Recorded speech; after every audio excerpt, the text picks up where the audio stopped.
Welcome to Talks and Sips podcast. I am Jayfoxx, and your host with the most. And don't you know it, Talks and Sips visits the South. Hints the hats. My lovely partner Josh came to play at a father-son golf tournament, and he shared with me an intriguing story, if you will, regarding my awesome guests that we have this week on the show. And I do love me a good story. So without further ado, before we introduce them, you guys know every week I give you guys a jingle.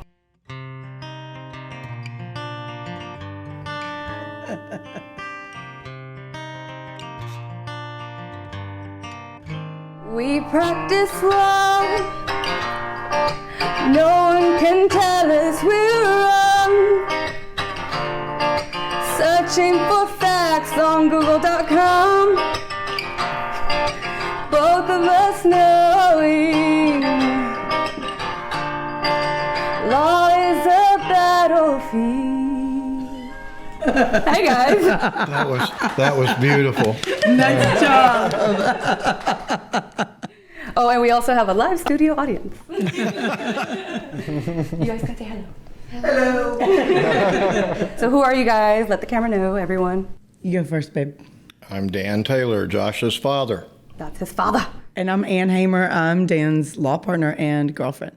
Hey. All right, guys. So there's a lot of stuff going on right now in the media in regards to courtrooms, which is such a weird thing to say. And so last month, you guys know about like the crazy thing that happened with the defamation case. And so I was starting to see people on social media going like, what were they saying? They were saying things like, anytime you said anything, they're like, hearsay, objection, things that people would never say. So it became incredibly trendy really quickly to start using the vocabulary that you hear in court. But before this, they would have never known what any of that meant. True. That's true. But before we get into it, what is everybody drinking? Because we are talking and sipping right now. Well, my sipping is a glass of Chardonnay. I think it's Kendall Jackson. Hey, not positive. But I'm a Chardonnay girl. We're in Tennessee. This is Jack Daniels. Hey. What about you, babe, with your Josh cup? I'm in a whiskey ginger with 3 limes. 3 limes. And I think it's appropriate that he's drinking a whiskey ginger because we can't see his hair right now, but it is definitely a ginger. Yeah. Mm-hmm. And it's 100 degrees outside. It is 100 degrees, and they're actually having to endure right now, you guys, because normally there's fans on in here, which, by the way, tangent time, this was the first time in my life that I've been outside and like, why are there fans outside? And I didn't get it initially, right? And then I got it really quickly. Because we turned the fans off and you realized what was going on. And I was like, I can't fucking breathe. What is Welcome happening? to the South. Yeah. So if you guys didn't get it, we're in Tennessee, and Talks and Sips is now in the South. All right, guys, I have this little game I like to play to kind of warm people up. In your drinks, if you had to give your name, a name to your drink and a personality, what would it be? Do it, baby. I would name my drink Jack and Water. Your drink would be Toby Keith. Toby Keith. It would have his personality. And mine would be, ooh, Lordy. I feel like it looks like a Cheyenne. Or a Dolly Parton. Ooh, a Dolly Parton. That's a good one. Classic. They're with classy. A little kick. Josh, what are you? You look like not like a Josh.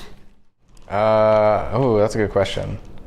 I would name mine the Gingerbread Man. The Gingerbread Man. That's great. Mm-hmm. Yeah. I am having a Sprite with, what is it? Tito's. Ooh. In a red solo cup. That's very Southern. Cup. Yeah, you encouraged it and then you bailed on me. I did bail.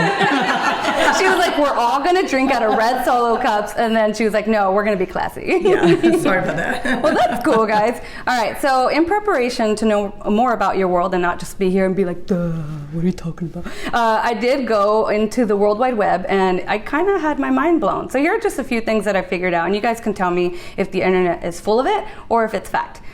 So the first woman in U.S. history to become a lawyer was Arabella Mansfield, and she was a gal from Iowa.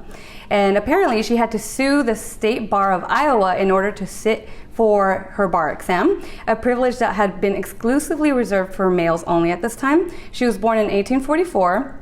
Miss Mansfield passed the bar exam and was admitted to the Iowa bar in 1869.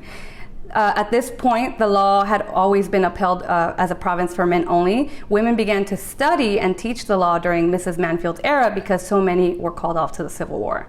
So there was an opportunity, and she took it. I think that's got to be right. And where I went to law school, New York University, was the first school to allow African Americans. It was the first school to admit women. So my law school has a long history of trying to promote civil rights for people who wanted to move on to, better themselves in a world where that wasn't allowed previously. But again, it's in New York. It was in a place that was pretty progressive, and fortunately for us, that it's worked out well. It's got a good legacy. That's awesome. Okay, so what about this fact here? There are a surprising number of celebrities who attended law school. Who do you guys know of? Kim Kardashian. Me. Oh, yeah. Dan Taylor, of course. Apparently, this Geraldo guy, do you guys remember Geraldo? Oh, yeah, Geraldo Rivera. Yeah. Brother, what an embarrassment. Absolutely. No, and I hate to say this, but I seriously think he went to my law school as well. I'll tell you who else did. John Kennedy Jr. Oh, amazing. Who else does it say? Does Gerard Butler or Jerry Springer sound about right? Gerard Butler is a lawyer? Gerard Butler. And you know who else is Rebel Wilson. Yeah. So imagine these people like, all right, I'm going to represent you today. Yeah, or I'm over it. I'm going to go to Hollywood. Right? So these were really interesting. So now you get why Jerry Springer is so controversial and why he can keep those things looping and going for so many years. All right, the last thing I learned was historically that lawyers dominated the congressional halls. So in the mid-19th century, nearly 80% of congressional members were lawyers. Today, lawyers account for fewer than 40% of Congress people. History will tell us how that trend impacted lawmaking, but the final analysis, well, it'll be fascinating, especially since what happened yesterday. Yeah. Okay, so as of recently, like we said, the big trending topic has been the defamation case between JD and Amber Heard. And what we know so far is that Depp was defamed by Heard in her op-ed with the WAPO, but also she was defamed by one of JD's lawyers.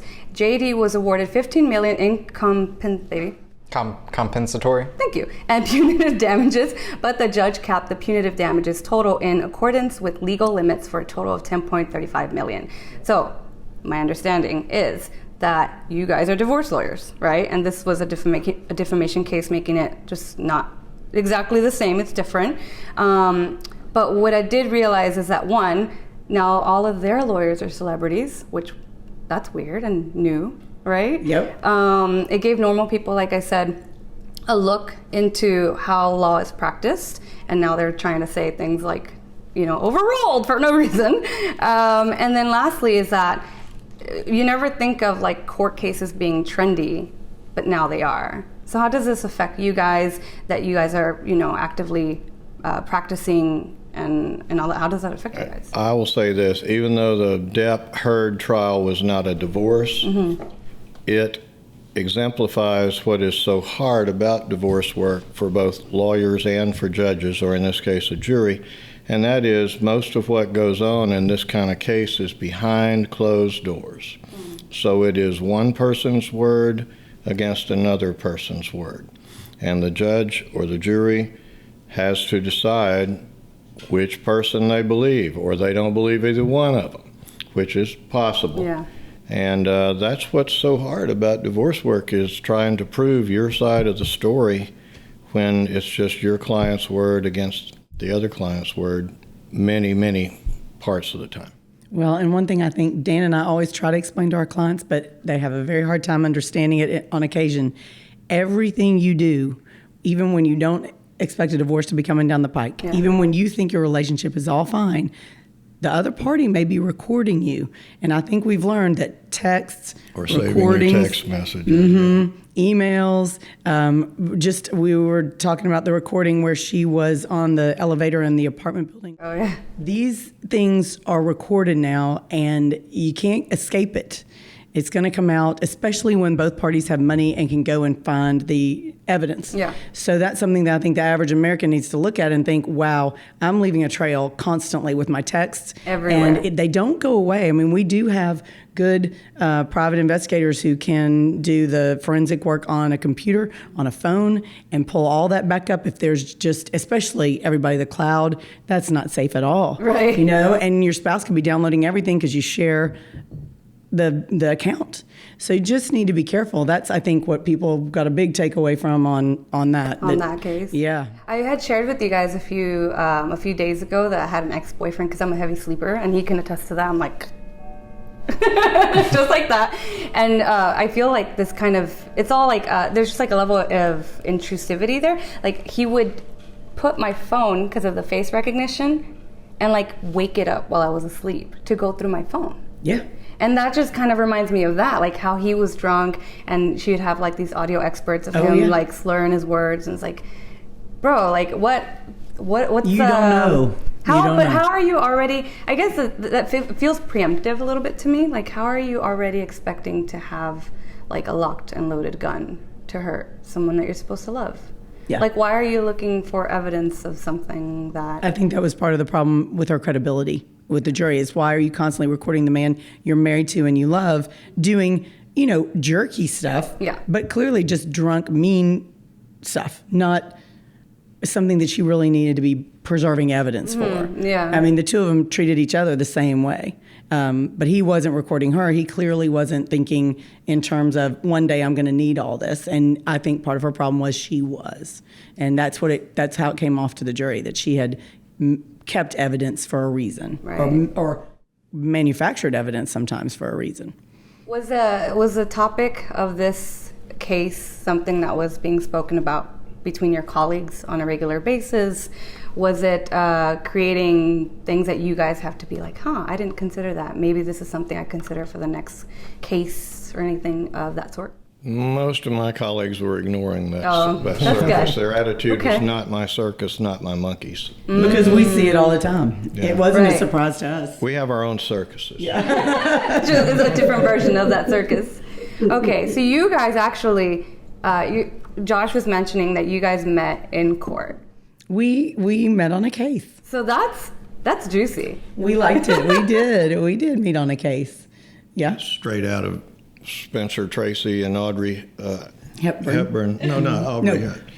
Catherine Hepburn. Adam's rib. But no, we had a divorce case against each other, and naturally, ethically, we couldn't date or anything before the case was over. But when the case got over, we went out on a date, and then another date, and here we are. How many dates has it been so far? At this point, We need an exact number of how many dates have y'all been on. And now we introduce ourselves as my law partner and my girlfriend. Yes. Vice versa. Yes. And y'all just opened up a practice up in Nashville.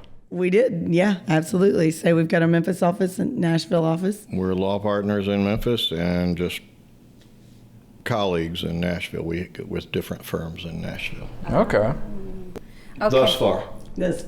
Did you guys feel like actors, actors have to portray a certain version of themselves or a certain version of a character when they're acting it out? Oh, when we're in court? Yeah. My client at the time, she went back over her deposition after I told her that Dan and I were dating, and she said, I thought you all were a little flirty. Because she was rereading it. I said, really? I was so embarrassed, but apparently we were a little flirty.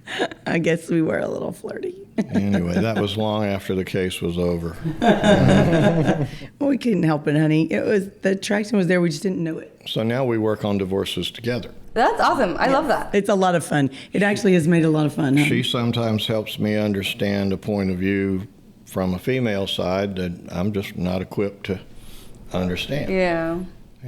And you help me understand points of view from the experience of somebody who's been doing this for how many years? She brings me in to beat up people in depositions. I do, and he's good at it too. You're the muscle of the situation. Yeah, he is kind of he's my heavy. You're there to intimidate people. And he's good at it. I tell people, you can't handle the truth. I love that. And he makes them pay the bills, and that's awesome too. You want the truth. You can't afford the truth. How much does Sometimes that is the case. That is amazing. What's a situation you recall where you can leave names blank for safety reasons, that each one of you kind of stepped in and really just shined and helped the other one out, that you can recall that was like memorable? I had to interview a teenage girl and try to come to grips with why she didn't want to see her father as much as the judge wanted to see her father. And it's hard to make a teenage girl do things they don't want to do if they. And I asked Ann to, while I was interviewing the young lady, I asked Ann to meet with me, with the girl. And when it was over, frankly, my initial impression was not a good one. Whereas she explained to me that I didn't understand teenage girls, which is exactly right. Because you have 2 boys. I've got 2 boys that I'm very proud of. One's here, one's over there. One's 50% of the audience. Anne was very helpful in that way. And she had a husband who's a bully, and she wanted his deposition taken, but Oh, well, no. I think the way that you help me the most all the time is ethically, because we have such a strict code of ethics as attorneys. And I think you could tell that in the Depp trial, back to that, how his attorneys had clearly been, and I'm not saying hers weren't either, but I feel like they were very, it was obvious that they were highly professional, on their game, being very careful to make sure they put in evidence that was already admitted, that the judge had already approved. There was no hanky-panky, no tricks. And with Dan's experience, I can always go to him and just say, does this look like hanky-panky, or is this something that we can legitimately use to help our client? And that's what I rely on him every single day for. I think it's a very tricky thing. It's a tightrope we all walk in our business, and you've walked it better than anybody I know. apparently I'm a hanky-panky expert. Wink, wink, ew. Yes, That's your in dad. another way. I got remind me. You are, baby. You are. Remind me to add that to my bio. All right. You're my personal hanky-panky expert. Okay. That's my dad. That's your dad. Okay, so real quick, that means you guys have to be thorough about everything, right? Because there's a matter of credibility at that point.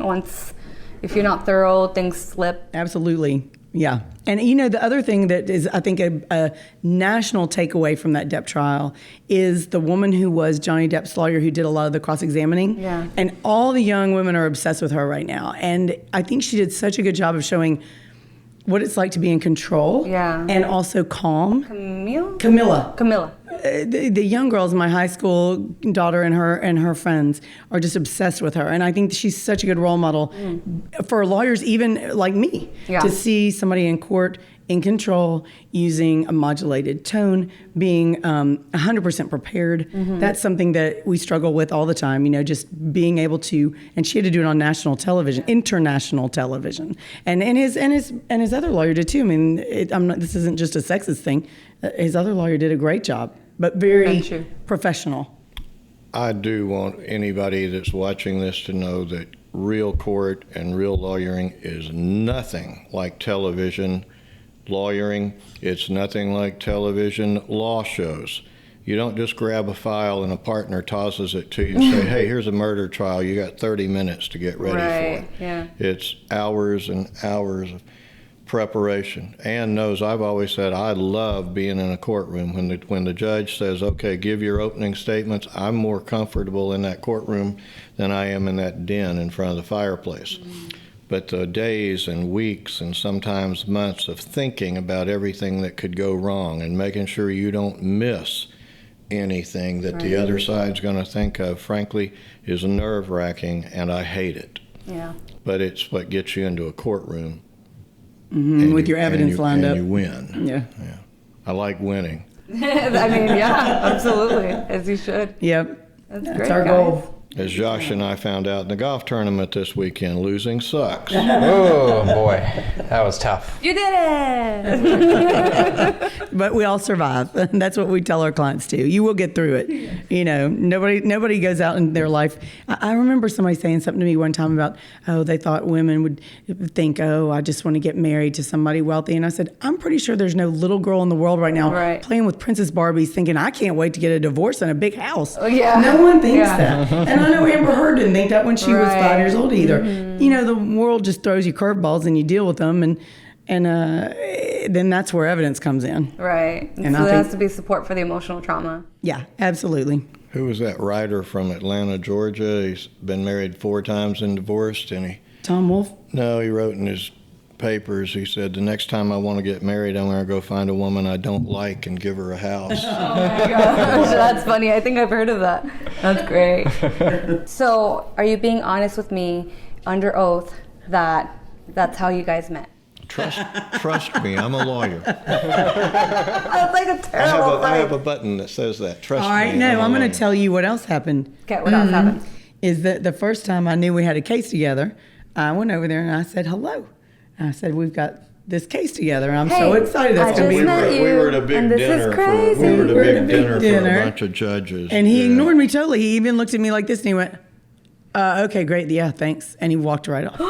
Yeah, he did. Walked right off. So Cold shoulder. then there was a couple I want months the later. audience to know I was having a bad night. Couple months I'm later, not just me. We're at a bar convention down at the beach, and everybody's on a rooftop, and it's beautiful and sunny and gorgeous and windy and just perfect, and everybody's having cocktails. And I watched this man walk in. I knew who he was. He sits right down, looks at my legs like this, up and down. Nothing. Didn't even get me a drink. And they were free. They were free drinks. And they were free? They were free drinks. And I've been hearing about this now for 2.5 years. Yep. Absolutely true. You weren't used to men ignoring you. No, I wasn't. I didn't like it at all. Josh, you just throw the bait out there and Year after year. let the fish catch itself. It kind of works. Remember that, sons? I'll It might take take note. a while, though. I'll get the chum bucket and just. Are we now giving relationship advice, or are Lawyer advice. Yeah, thank you. The Lawyer relationship advice, relationship advice. like- Our relationship advice is don't record all this stuff. It's I feel like crazy. Dr. Ruth in a cowboy hat. Okay. All right. So here's a game for you guys. You guys have played Would You Rather before? Yes, I love that game. Okay. I haven't ever played it. Oh, Weren't okay. you in high school? I'm going to give you two situations. Yeah, 20 years before you were.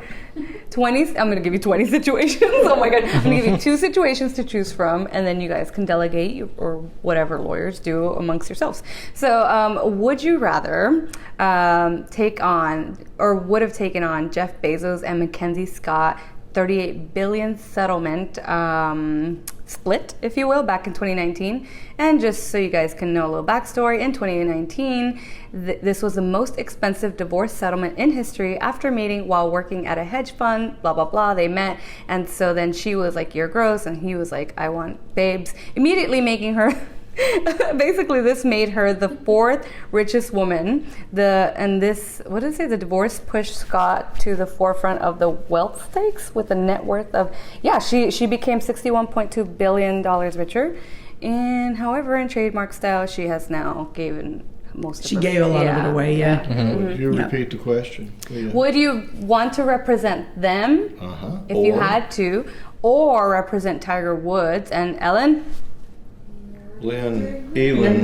Nordegren. Thank you. Would you rather represent one of them or find a cure for world hunger? Here's what I can tell you right now. Dan would have rather represented Elin Nordegren than anybody in that whole situation. I would For represent, 7 I would, minutes. I would She's represent very Tiger because after the tournament this weekend, I feel like I could really help him with this. I don't think you would have cared as long as you were on that case. She's awfully pretty. Yeah. So And yeah. plus, you could have deposed all his girlfriends. I've had Or other. girlfriends. Well, you just want to represent Tiger so you could take him out on the course while That's you're true. talking to I've him. had So you other can roll in clients your hit cart. with 9 irons. He wouldn't be the first. So You'd be getting paid to play golf with him, basically. Yeah, basically. Yeah, So Tiger Woods versus Jeff Tiger Bezos. Woods, me. 100%. How about you? I don't know. I'm really crazy about Mackenzie. I think she's just a cool woman, and I think that would be. And what I really appreciated about their divorce, which isn't really great for divorce lawyers, but I thought it was great about what they did, and I wish all my clients could just do it. Yeah. Is they just said, he knew that she had been with him the whole time. She had helped him make the money. They did it together. Yeah. He just gave her half, and they moved on. No big fighting. It was ugly enough what came out. Right. And so sad for the family, for her. And they tried to keep it on the down low. And I do like it when everybody just tries to respect the other person, gets into the process, and let's just do what the law says. Right.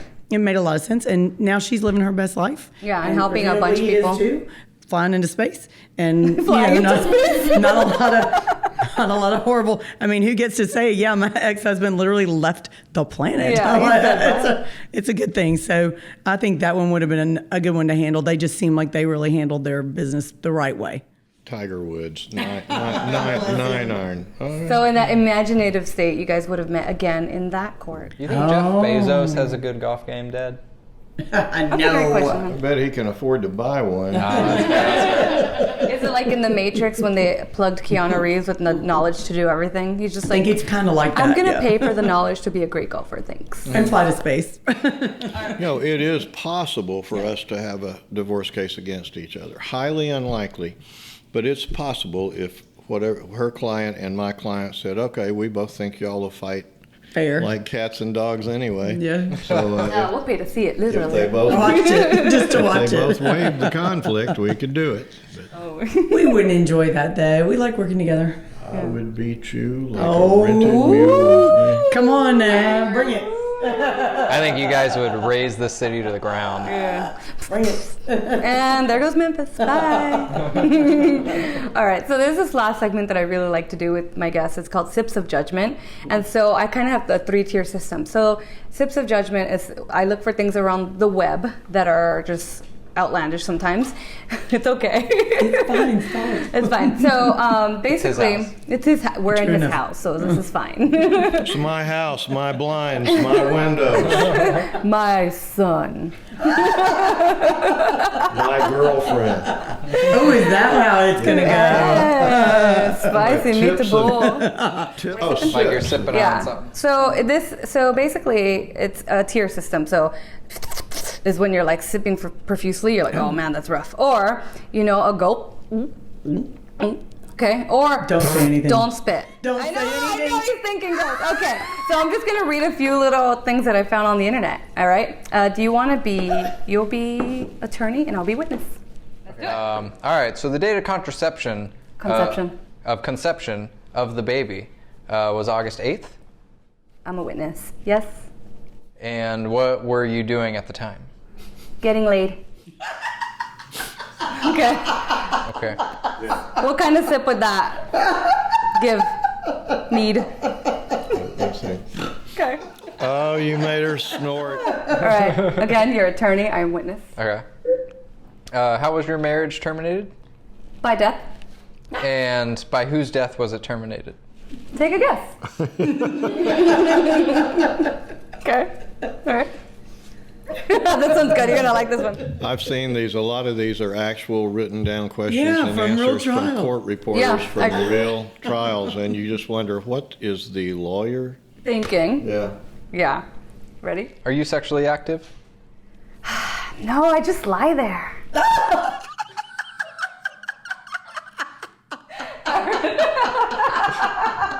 Don't spit out your drinks. There's too I'm many. gonna have a drink. Alrighty. Okay. Go ahead, attorney. What was the first thing your husband said to you that morning? He said, "Where am I, Kathy?" And why did that upset you? Because my name is Susan.